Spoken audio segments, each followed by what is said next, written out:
বৃক্ষ দেবে নির্মল বায়ু, দীর্ঘ হবে সবার আয়ু। ফিলোসফিক্যাল একটা নির্দেশনা এখানে আছে। দেশে এবং বিদেশের মাটিতে অনেক দায়িত্ব পালন করে থাকি এবং সমস্ত রকম আমাদের প্রচলিত দায়িত্ব পালনের বাইরেও সামাজিক কর্মকাণ্ড আমরা অনেক করে থাকি। আমি নির্দ্বিধায় বলতে চাই, যতগুলো সামাজিক কর্মকাণ্ড আমরা করি তার ভিতর অন্যতম ভালো হলো এই বৃক্ষরোপণ। আর এটা আমাদের মাননীয় প্রধানমন্ত্রীর যে দর্শন, 1 ইঞ্চি জমিও খালি রাখা যাবে না, সেটার সাথেও কিন্তু খুব বেশি যায়। আমরা দেখেছেন যে যেটা জাতীয় পর্যায়ে আমাদের বৃক্ষরোপণ 5 জুনে শুরু হয়েছে, চলবে 5 সেপ্টেম্বর পর্যন্ত। এরই ধারাবাহিকতায় বাংলাদেশ সেনাবাহিনীতেও আমরা বৃক্ষরোপণের এই অভিযান শুরু করছি। বাট আমরা কখনো এটা বলবো না যে এত তারিখে এটা শেষ হয়ে যাবে। সারা বছর আনুষ্ঠানিকতা থাকবে না, কিন্তু সারা বছরই আমরা বিভিন্ন জায়গায় গাছ লাগাতে থাকব।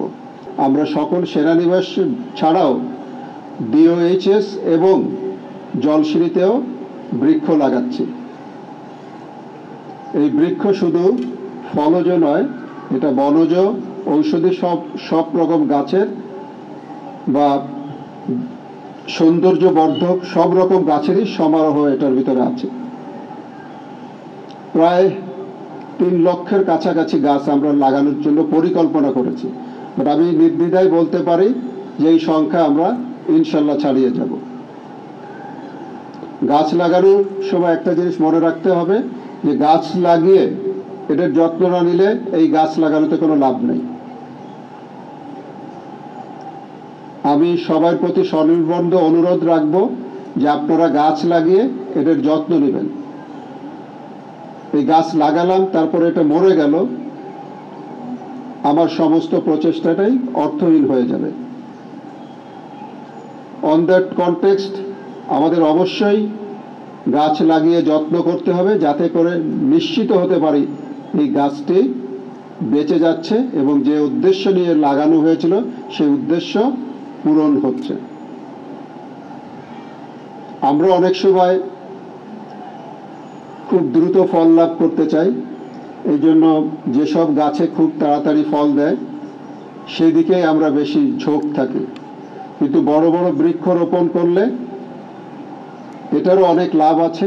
আমি ফল না খেতে পারলেও কেউ না কেউ একদিন এটার ফল ভোগ করবে।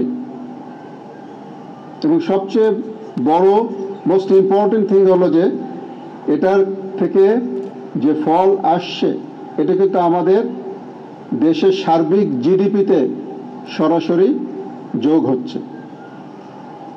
আমাদের গ্রস ডোমেস্টিক প্রোডাক্ট যা আছে তার ভিতরে আমরা অবদান রাখতে পারছি। এই জন্য দেশের কথা চিন্তা করে, ভবিষ্যতের কথা চিন্তা করে আমাদের অবশ্যই এই গাছ লাগানোর প্রতি খুব বেশি মনোযোগ হতে হবে এবং যত্নশীল হতে হবে। সুন্দর করে লেখা আছে, বৃক্ষ দেবে নির্মল বায়ু, দীর্ঘ হবে সবার আয়ু।